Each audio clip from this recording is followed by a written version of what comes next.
क्या आपके पास ऐसे केसेस आते हैं जिनके पास ओनली 1 ईयर का बिजनेस प्रूफ है? क्या आपके पास ऐसे केसेस आते हैं जिनके पास ओनली सेविंग अकाउंट है? क्या आपके पास ऐसे केसेस आते हैं जिन्होंने कभी लोन नहीं लिया है? अगर इस तरह के केसेस आपके पास आते हैं तो आप इन केसेस को प्रोटीएम में लॉगिन करवा सकते हो। तो इस वीडियो में हम लोग प्रोटीएम की पॉलिसी, जर्नी और डिसवर्सल का प्रोसेस समझेंगे, जिससे आपको एक आइडिया मिलेगा इस तरह के केसेस को हम कैसे लॉगिन करवाना है। तो वीडियो को स्टार्ट करते हैं हम लोग बेनिफिट के साथ। प्रोटीएम में लोन अमाउंट 25 लाख तक हम लोग दे सकते हैं। बोथ साइड रेंटेड केस भी अलाउड है इसमें। वेजिकम सेटअप बिजनेस भी यहाँ पे अलाउड है। पूरा प्रोसेस इनका डिजिटल है और ओनली 1 ईयर के बिजनेस प्रूफ पे हम लोग लॉगिन कर सकते हैं। यहाँ पे लॉगिन के लिए मिनिमम टर्नओवर ओनली 40 लाख चाहिए। -1 सिविल है किसी केस का, वो भी लॉगिन कर सकते हो और बिना जीएसटी वाले केसेस भी आप इसमें लॉगिन कर सकते हो। अब मैं आपको प्रोटीएम के क्राइटेरिया बताता हूँ, जिससे आपको आइडिया मिलेगा कि कौन से कस्टमर का हम लॉगिन कर सकते हैं। सबसे पहले कस्टमर की एज 23 ईयर से मैक्सिमम 65 ईयर होनी चाहिए। Business proof minimum 1 year old होना चाहिए। उद्यम नहीं चलेगा। उद्यम के अलावा शॉपैक, जीएसटी, गुमास्ता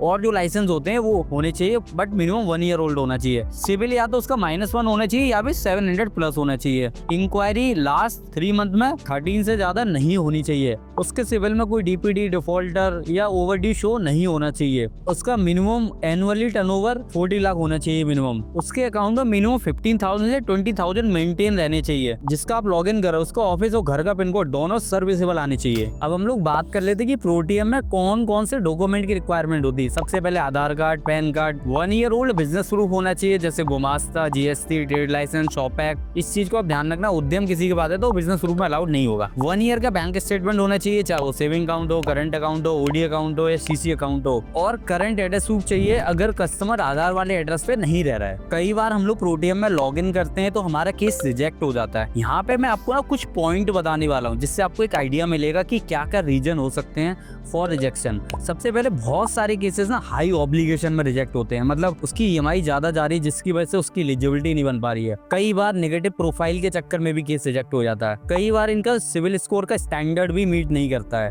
बहुत सारे केसेस टर्नओवर डिक्लाइन में भी रिजेक्ट होते हैं, जैसे 6 महीने पहले उनका अच्छा बिजनेस चल रहा था बट लास्ट 6 मंथ में टर्नओवर डिक्लाइन हो गया, उस केस में भी केस रिजेक्ट हो जाते हैं। कई कस्टमरों के अकाउंट में बैलेंस ही मेंटेन नहीं रहता। हमें मिनिमम 15 से 20,000 उसके अकाउंट में बैलेंस मेंटेन चाहिए होता है। कई केसेस एज की क्राइटेरिया की वजह से रिजेक्ट हो जाते हैं। हम लोग चेक ही नहीं करते कस्टमर की एज और डायरेक्ट लॉगिन कर देते हैं। कई केसेस पिन कोड में भी रिजेक्ट होते हैं, हम लोग चेक नहीं करते हैं, डायरेक्ट लॉगिन कर देते हैं। ये कुछ बेसिक रीजन थे जो मैंने आपको बताए हुए हैं। वैसे बहुत सारे रीजन होते हैं बट एक मैंने कॉमन रीजन आपको यहाँ पे बताए हुए हैं। अब हम लोग बात करेंगे कि प्रोटीएम में आप लॉगिन से लेकर डिसवर्सल तक का क्या प्रोसेस आएगा, वो पूरी जर्नी हम लोग डिस्कस करेंगे। सबसे पहले आपको एक डीएसए का लिंक मिलेगा, उस पर आपको क्लिक करना है। जैसे आप क्लिक करोगे यहाँ पे ना मोबाइल नंबर डालने को बोलेगा, कस्टमर का मोबाइल नंबर डालना है। उसके बाद ओटीपी जाएगा, ओटीपी डालना है। ओटीपी डालने के बाद सेकंड पेज पे कस्टमर का नेम डालना है, पैन कार्ड नंबर डालना है, उसकी डेट ऑफ बर्थ डालनी है, जेंडर डालना है और उसका बिजनेस पिन कोड क्या है वो डालना है। जैसे आप ये डालोगे उसके बाद नेक्स्ट करोगे। नेक्स्ट करने के बाद यहाँ पे आप बिजनेस की डिटेल मांगेगा, जैसे उसका बिजनेस का नेम, बिजनेस कब स्टार्ट किया, बिजनेस का एड्रेस क्या है, बिजनेस किस टाइप का है, प्रोप्राइटरशिप है, पार्टनरशिप है, उसका टर्नओवर कितना है, इंडस्ट्री क्या है और कितना अमाउंट चाहिए। बट आप यहाँ पे एक चीज याद रखना, जो भी आप पिन कोड डाल रहे हो वो सर्विसेबल होना चाहिए,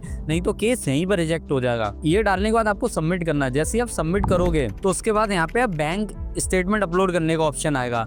यहाँ पे आपको बैंक स्टेटमेंट अपलोड करना है, एग्रीगेटर कर सकते हो, या पे नेट बैंकिंग कर सकते हो, या पे पीडीएफ अपलोड कर सकते हो। अगर कस्टमर के पास 2 बैंक अकाउंट है, अगर उसके बाद करंट है, सेविंग है, तो दोनों बैंक अकाउंट अपलोड करने हैं। उसके बाद जितने भी बैंक अकाउंट, अगर 3 बैंक अकाउंट है तो तीनों अपलोड करने हैं। इससे क्या होगा, उसके अप्रूवल आने के चांसेस ज्यादा हो जाएंगे। जब आप बैंकिंग अपलोड कर लोगे तो यहाँ पे 3 सिनेरियो बनेंगे। पहला तो उसका एक डायरेक्ट अप्रूवल आ जाएगा, जैसे आपको स्क्रीन पर दिख रहा है। दूसरा केस उसका क्रेडिट में चला जाएगा। क्रेडिट में जाने के बाद आपको क्या करना है, कस्टमर का मोबाइल नंबर हमें भेजना है, हम लोग बैंकर को भेजेंगे तो उसके पास क्रेडिट से कॉल आएगा, वो डिटेल वेरीफाई करेंगे। उसके बाद उसका अमाउंट आएगा या नहीं आएगा, जो भी रहेगा, केस अप्रूव या रिजेक्ट। ठीक है। थर्ड सिनेरियो ये बनेगा कि यहाँ पे फ्रंट में ही केस रिजेक्ट हो जाएगा।